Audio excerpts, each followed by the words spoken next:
আমার সামনে বসে যে মেয়েটি এখন ভাত, ডাল, তরকারি খাচ্ছে, সে গতকাল আমায় রিজেক্ট করে দিয়েছে। এমনিতে আমার বিয়ে নিয়ে কোনো মাথা ব্যথা নেই। আর সত্যি বলতে এই সম্পর্ক আমার বড্ড কঠিন বলে মনে হয়। সারা জীবন একটা মানুষের সাথে থাকা। তবুও বাবা-মায়ের ইচ্ছের জন্য গিয়েছিলাম এই মেয়েটির বাড়ি। নাম রূপসা। সবাই রূপ বলেই ডাকে শুনেছি। আমার ইচ্ছে হলো আমাকে রিজেক্ট করার কারণ জানার। তাই বেলার দিকে যখন ফোন করে জানতে চাইলাম আমাকে রিজেক্ট করার কারণটা ঠিক কী, তখনই সে বলল, একবার দেখা করা যেতে পারে? আমিও সাথে সাথে রাজি হলাম।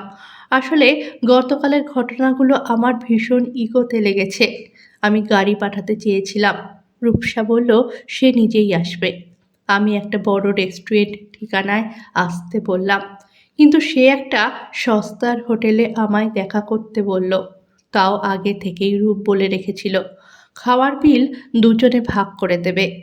আমাকে জানতেই হতো আমাকে রিজেক্ট করার কারণ। তাই বাধ্য হয়ে আমি তার সব কথাতে রাজি হলাম। কিন্তু এখানে আসার পরেই সে আগেই খাবার অর্ডার করে দিল। আমি কিছু বলতে যাব এমন সময় নিজে থেকেই বলল, আগে খেয়ে নিন, তারপর বাকি কথা হবে। সে খাচ্ছে, আমি তাকে দেখছি। একবারও সে আমার দিকে তাকালো না। নিজের খাবার খেয়ে যাচ্ছে। মনে হচ্ছে যেন অনেকক্ষণ না খেয়ে আছে।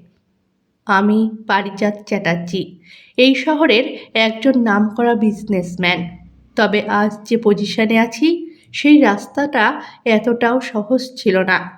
বাবা মায়ের একমাত্র ছেলে আমি। একদম মধ্যবিত্ত পরিবার ছিল আমাদের। ছোট থেকেই শিখেছিলাম কিছু ইচ্ছে বা শখের নাম দুঃসাধ্য, কিছু স্বপ্নের নাম মুক্তি। ঠাকুমা শিখিয়েছিলেন কিছু ফুরিয়ে গেলে নেই বলতে নেই, বলতে হয় বারন্ত। অভাব অনটনের মাঝেও আমাদের পরিবার ছিল সুখ শান্তির। আর সাথে ছিল বৈশালী, আমার সেই ছোট্টবেলার সাথী। দুজনে একসাথে বড় হলাম। আমার প্রেম ভালোবাসার প্রথম অনুভূতি ছিল সে। মনে হয়েছিল বৈশালীর সাথে থাকলে পুরো পৃথিবী জয় করে নেব। আমি যতবার বলতাম, তুই সাথে থাক, আর কয়েকটা বছর আমাকে সময় দে, দেখবি আমি নিজেকে তোর যোগ্য প্রমাণ করব। ঠিক ততবারই বৈশালী আমাকে জড়িয়ে ধরে বুঝিয়ে দিত কোনো পরিস্থিতিতেই ও আমাকে ছেড়ে যাবে না। বাবার বয়স বাড়ল, সংসারের হাল ধরতে আমিও পড়াশোনার সাথে সাথে প্রাইভেট কোম্পানিতে পার্ট টাইম কাজ শুরু করলাম। জীবন চলতে লাগলো। সারা সপ্তাহে একটা দিন সময় পেতাম বৈশালীর সাথে দেখা করার।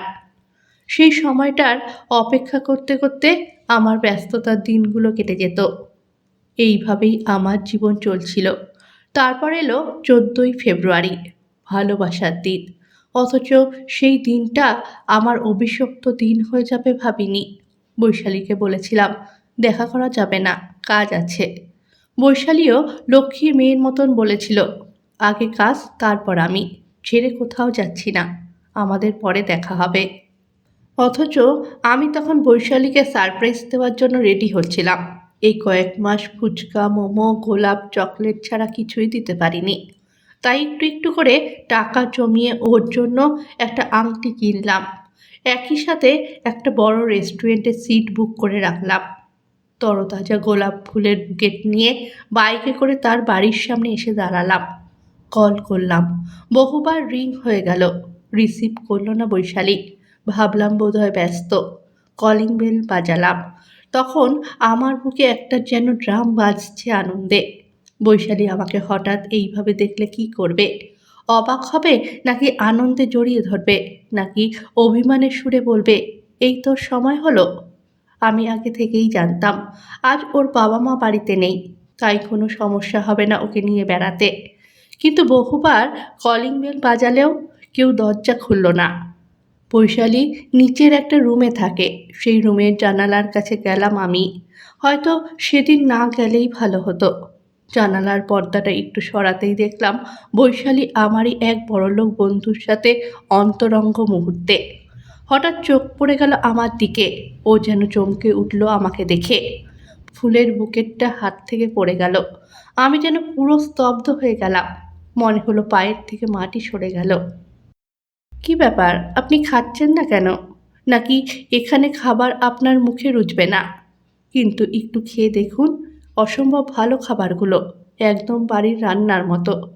কি হলো শুনছেন? রূপসার কথায় স্তম্ভিত ভিড়ল আমার। আমি ভাবনার জগৎ থেকে বেরিয়ে এসে বললাম, আমি আগেও খেয়েছি এখানে। আমি জানি এখানের খাবার ভালো। আপনার তো খাওয়া শেষ দেখছি। দাঁড়ান, এবার আমি শুরু করি খাওয়া। আচ্ছা, আপনি আর কি নেবেন? রূপসা সাথে সাথে বলল, না না, আর কিছু খাবো না। তাও আমি জোর করতেই আইসক্রিমের জন্য রাজি হলো।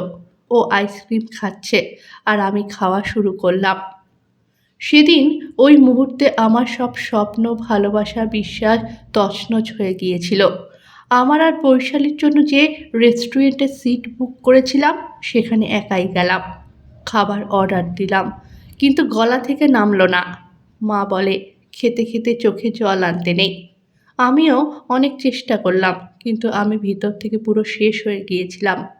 এরপর অবশ্যই এখানে আমি আর থাকিনি, বাইরে চলে গেলাম। সারা দিন রাত পরিশ্রম করে একটু একটু করে টাকা জমাতে লাগলাম। ভেবেছিলাম যেদিন নিজেকে তৈরি করতে পারবো সেদিন বৈশালীর সামনে নিজেকে দাঁড় করাবো। প্রশ্ন করব কেন এমন করলো সে। টাকা কিছুটা জমানোর পর ছোটোখাটো একটা ব্যবসা শুরু করলাম। একদিন মা এসে সব গয়না আমার হাতে দিয়ে বলল, এইগুলো অনেক পুরনো হয়ে গেছে, তুই বিক্রি করে যা টাকা পাবি তোর ব্যবসার কাজে লাগাবি। পরে না হয় আমাকে নতুন গয়না গড়িয়ে দিস। সেদিন মায়ের কোলে মাথা রেখে কাঁদতে কাঁদতে ঘুমিয়ে পড়েছিলাম। মা বাবার আশীর্বাদের হাত মাথায় থাকলে একদিন সব জয় করা যায়। খুব অল্প সময়েই আমার ব্যবসা দাঁড়িয়ে গেল। দেখতে দেখতে সব কিছু বদলে গেল। আমার একতলার ঘর ধীরে ধীরে আকাশ ছুঁতে লাগলো। হাতের ৩০০ টাকার ঘড়ি ৩০,০০০ টাকার হলো। ফোন, পোশাক, চালচরণ সব বদলে গেল। মাকে নতুন নতুন গয়নায় ভরিয়ে দিলাম। বাবার মুখে অনেক দিন পর যেন ভেজালহীন হাসি দেখতে পেলাম। তবুও এমন একজনকে পেলাম না যে শুধু আমাকে ভালোবাসবে। পারিজাত চ্যাটার্জিকে পাওয়ার জন্য মেয়েরা সব করতে পারে, কিন্তু মনের সুখ আমি কোথাও পেলাম না। যে ছায়াতে আমি বসবো সেই ছায়া আমি পেলাম না। একদিন সামনাসামনি হয়েছিলাম বৈশালীর। ও ক্ষমা চাইল, ফিরতে চাইল, কিন্তু সেদিন ওর প্রতি আমার কোনো অনুভূতি জাগ্রত হলো না। একটা মানুষ মন থেকে উঠে গেলে তার প্রতি ভালোবাসা, রাগ কোনো কিছুই বোধহয় আসে না। ওই দেখুন, আবার কি ভাবছেন বলুন তো? রূপসা আমার দিকে তাকিয়ে কথাটা বলতেই আমি দেখলাম আমার খাওয়া শেষ। অনেক দিন পর বাইরে এত তৃপ্তি ভরে খেলাম। রূপসা এবার বলা শুরু করলো, দেখুন পারিজাতবাবু, আপনার মতো সুদর্শন বড়লোক মানুষ পেলে যে কোনো মেয়েই সুখী হবে, কিন্তু আমার সুখ অন্য জায়গায়। ছোটবেলা থেকে দেখে আসছি মা আর বাবা মিলে কত কষ্ট করে আমাকে বড় করেছে। আমি ছাড়া তাদের আর কোনো সন্তান নেই। এই সময় এসে আমি যদি তাদের লাঠি না হই তাহলে কী হবে বলুন তো? সব বাবা মা চায় তাদের মেয়ের ভালো ঘরে বিয়ে হোক। তাই কাল যখন মুখের সামনে আমি বলে দিলাম আপনাকে বিয়ে করতে পারবো না, তারপর থেকেই মা আমার উপর অভিমান করে বসে আছে। তাই আর কাল রাত থেকে আমার কিছুই খাওয়া হয়নি। খুব খিদে পেয়েছিল জানেন। আমি অবাক হয়ে তাকিয়েছিলাম রূপসার দিকে। তারপর বললাম, এখন কি করতে চান আপনি? আমি কি আপনাকে কোনো সাহায্য করতে পারি? রূপসা সাথে সাথে বলল, না না, আপনাকে কোনো সাহায্য করতে হবে না। এখন আমি চাকরির জন্য প্রস্তুতি নিচ্ছি, সাথে টিউশন পড়াই। আমার সাথে সাথে পরিবারকেও সাহায্য করতে পারি। যেদিন পায়ের তলার মাটি পাকাপোক্ত হবে সেদিন আমি বিয়ে করব। আমার একটা স্বপ্ন আছে জানেন, আমি একদিন নিজের টাকায় গাড়ি কিনবো, সামনের সিটে বাবাকে বসাবো, আমি গাড়ি চালাবো। মা পিছনের সিটে বসে বলবে, আরে রূপ, আমরা কোথায় যাচ্ছি রে? আমি কিছু না বলেই তাদেরকে অজানা ঠিকানায় ঘুরতে নিয়ে যাব। ভবিষ্যতে আমার মা বাবাকে দেখার জন্য কারোর কাছে হাত পাততে হবে না।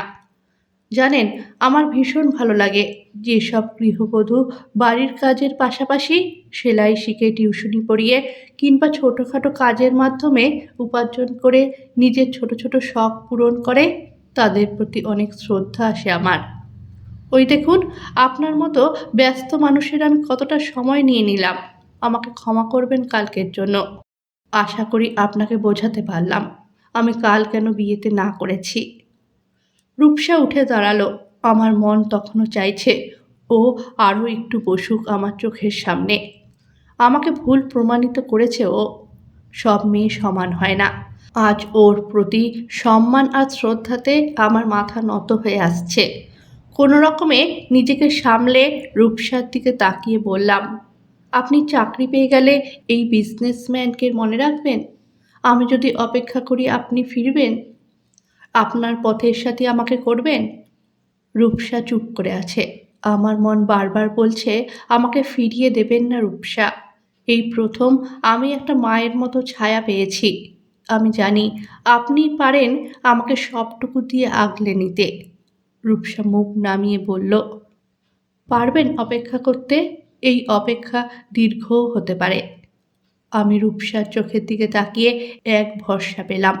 ওর দিকে তাকিয়ে বললাম, পারবো, কারণ আমি জানি আপনি সব শেষে আমার কাছে ফিরবেন। রূপসা মুচকি হেসে ওর কথা মতো খাবারের বিলের অর্ধেক টাকা দিয়ে চলে গেল। আমি ওর চলে যাওয়ার পথের দিকে তাকিয়েছিলাম। ও বার কয়েকবার পিছু ফিরে বুঝিয়ে দিল ও ফিরবে, একদিন ঠিক ফিরবে।